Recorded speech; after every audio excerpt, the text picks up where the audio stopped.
I found out the truth about my father exactly at 11:47 p.m. on my 18th birthday. And in that moment, everything I believed about my life collapsed. Just minutes earlier, I had been laughing. There were balloons in the living room, a half-eaten chocolate cake on the table, and my phone was buzzing with birthday messages. My mom hugged me tightly and said, "I'm so proud of you, Alex." My father smiled, patted my shoulder, and handed me a small wrapped box. From the outside, we looked like the perfect family. But perfection is often the best disguise for lies. My name is Alex Morgan. I was born on August 17th in Columbus, Ohio, and I had just turned 18, the age when people say you finally become an adult. I lived in a quiet suburban neighborhood in a 2-story house with a white fence and trimmed grass.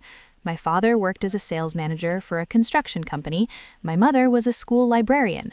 Growing up, I always thought my life was simple, normal, safe. I never imagined that my entire identity was built on a secret. That night, after everyone went to sleep, I stayed awake in my room. The house was quiet except for the soft hum of the air conditioner. I opened the gift my father had given me. Inside was a watch, expensive, heavy, shiny. It felt strange. He had never given me something so valuable before. Something inside me felt off.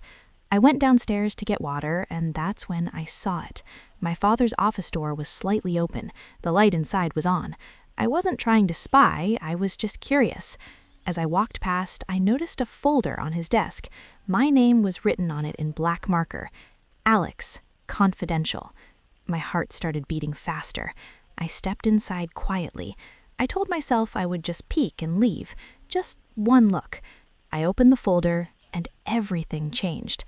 Inside were old documents, hospital records, legal papers, and a birth certificate. But it wasn't the one I'd seen before. This one listed another man's name under father. I froze. My hands started shaking so badly that I had to sit down. The man who raised me, the man I called Dad, wasn't my biological father. I felt dizzy. My chest felt tight. I flipped through more pages. There were court documents about custody, a restraining order, a settlement agreement, and a handwritten letter from my mother dated 18 years ago. I didn't want to read it, but I couldn't stop myself. It said, "I'm doing this to protect Alex. He must never know the truth, not until he's old enough to understand. If his real father finds him, it could destroy everything." My vision blurred. Tears dropped onto the paper. My whole life suddenly felt fake. Every birthday, every family photo, every time my father told me he loved me. Was it all a lie?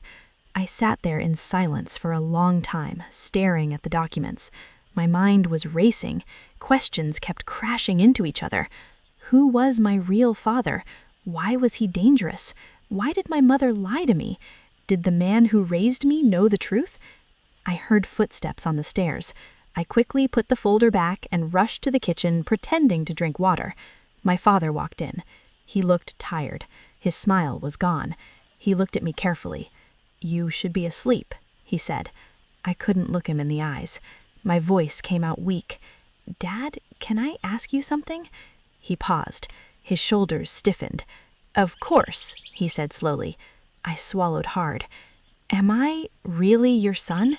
The silence that followed was heavier than anything I had ever felt. His face changed. Not anger, not shock, but guilt. Deep, painful guilt. He sat down at the table and rubbed his face with his hands. "I hoped this day wouldn't come like this," he whispered. My heart shattered. "So it's true? You're not my real father?" He looked up at me with wet eyes.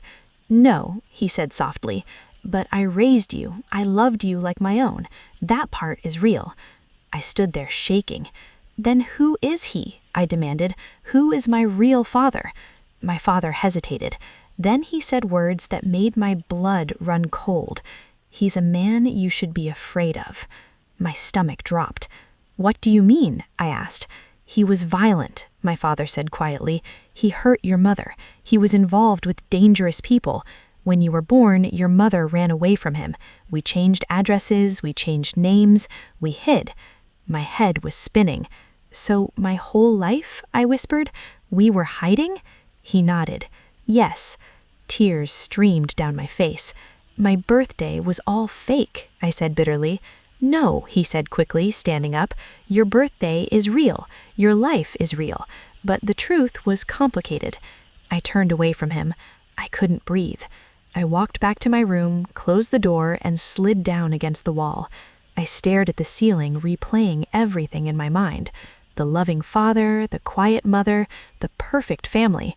All built on fear. All built on secrets. And deep inside, I felt something new growing. Not just sadness, not just confusion, but a dangerous question. What if my real father was still out there, and now that I was 18, what if he was finally coming for me?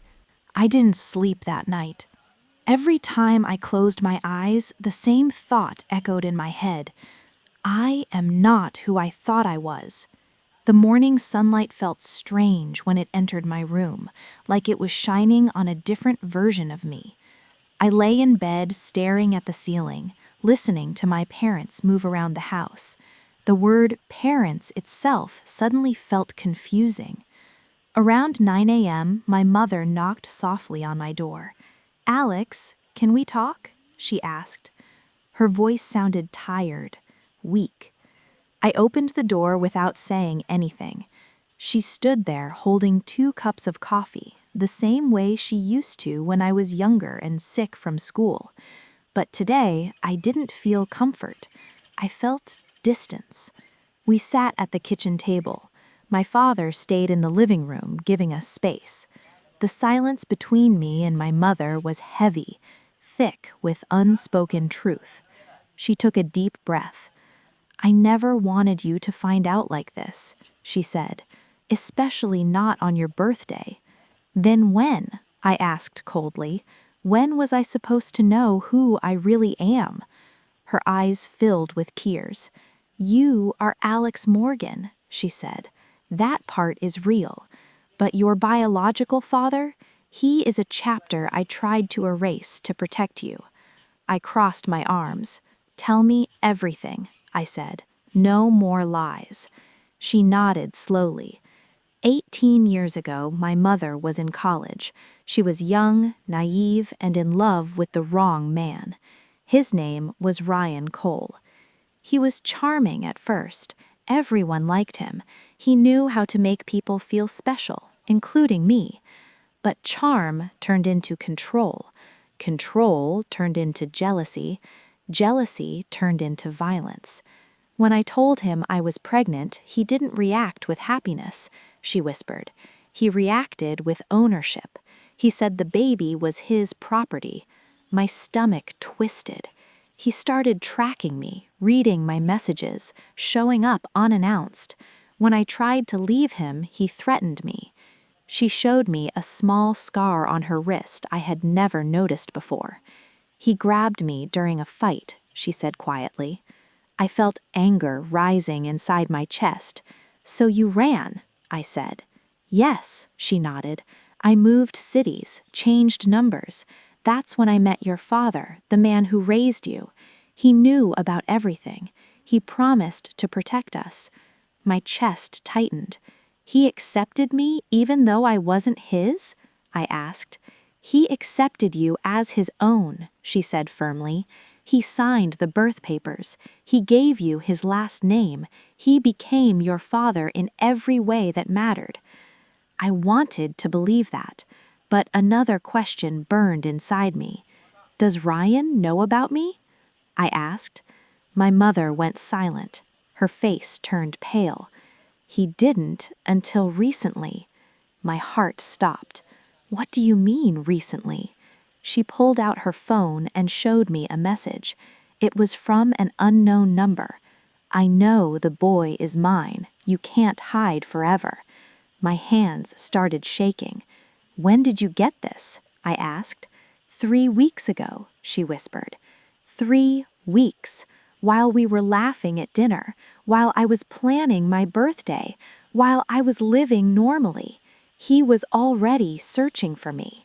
Why didn't you tell me? I shouted. "Because I was afraid," she cried.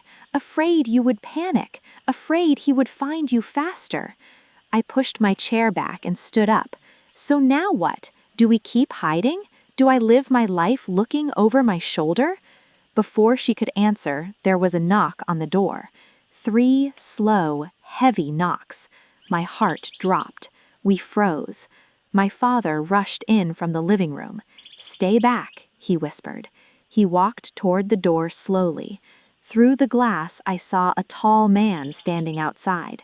Dark jacket, sunglasses, hands in pockets. Something about him made my skin crawl. My mother covered her mouth. "That's him," she whispered. "Ryan Cole, my biological father. He had found us." My father opened the door slightly. "Yes?" he asked firmly. Ryan smiled, a fake, cold smile. "I'm looking for my son," he said calmly, "and I think he lives here." My entire body went numb.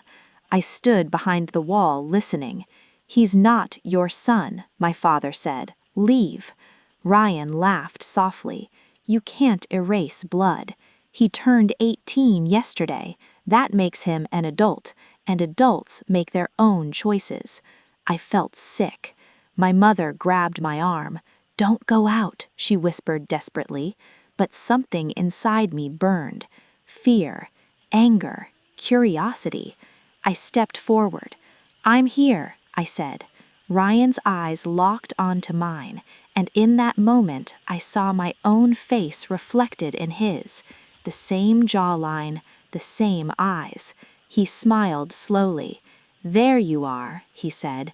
"I've waited 18 years to meet you." I stood there, frozen, staring at the man who shared my blood, but not my heart. Ryan Cole, my biological father. He looked confident, relaxed, as if he had just arrived at a friend's house and not the home of the family that had hidden from him for 18 years. "You've grown up," he said, stepping closer, just like I imagined. My real father, the man who raised me, immediately moved in front of me. "You will not step inside this house," he said firmly. Ryan laughed again. "Relax," he said. "I'm not here to fight. I'm here to talk to my son." My mother was crying silently behind me. I felt torn in half. One part of me wanted to scream at Ryan for destroying my childhood before it even began. Another part wanted answers. I stepped around my father. "I'll talk," I said, but outside. My parents tried to stop me, but I raised my hand. "I need this," I said quietly. We walked onto the front porch. The air felt heavy. Neighbors were mowing lawns, birds were chirping. The world was normal, while mine was falling apart. Ryan leaned against the railing. "Your mother filled your head with lies, didn't she?" he said. I clenched my fists. "She told me the truth about what you did to her." He rolled his eyes. "Relationships are messy," he said casually. "She was emotional, dramatic. I never meant to hurt her." His lack of guilt made my stomach turn. "Why are you here now, after 18 years?" He looked at me carefully. "Because I recently found out where you were, and because you're legally an adult now. Nobody can stop you from choosing me." "Choosing you for what?" I asked. He smiled. "For opportunity." He pulled out his phone and showed me pictures. Luxury cars, big houses, expensive watches. "Here," he said, "I built a successful business. I can give you a powerful life, connections, money, freedom. You don't need to live this small suburban life anymore." I felt anger rising. "So that's it? You show up with money and expect me to forget everything?" "You share my blood," he said. "That matters." I looked back at the front door. Through the glass, I saw my father standing there, nervous, worried, ready to protect me like he always had. Then I thought about all the nights he helped me with homework, all the rides to school, all the times he stayed up when I was sick. And I thought about my mother running away while pregnant, scared but brave. I turned back to Ryan. "Blood didn't raise me," I said. "Love did." His smile faded. "You're making a mistake," he said coldly. "No, You made the mistake 18 years ago when you chose violence over family." His eyes hardened. "You think this ends here?" he asked. "You can't escape who you are." I stepped closer. "I know exactly who I am. I am the son of a strong woman. I am the son of a man who chose me even when he didn't have to, and I am not yours." For the first time, he looked uncomfortable. "I don't want you in my life," I said firmly, "and if you come near my family again, we will involve the police." Silence filled the air. Ryan stared at me for a long moment. Then he laughed bitterly. "You'll regret this," he said, turning away. He walked to his car, got inside, and drove off. I stood there shaking. My father opened the door and pulled me into a tight hug. "I'm proud of you," he whispered. I broke down. For years, I had lived without knowing the truth, but now I felt free. That night, I sat on my bed and looked at my birthday watch. It wasn't just a gift, it was a symbol, a reminder that even when life is built on secrets, we still get to choose who we become. I learned something powerful that day. Family is not about DNA. It's about who stays when things get hard, who protects you, who loves you without conditions. And on my 18th birthday, I didn't just learn the truth about my father, I learned the truth about myself.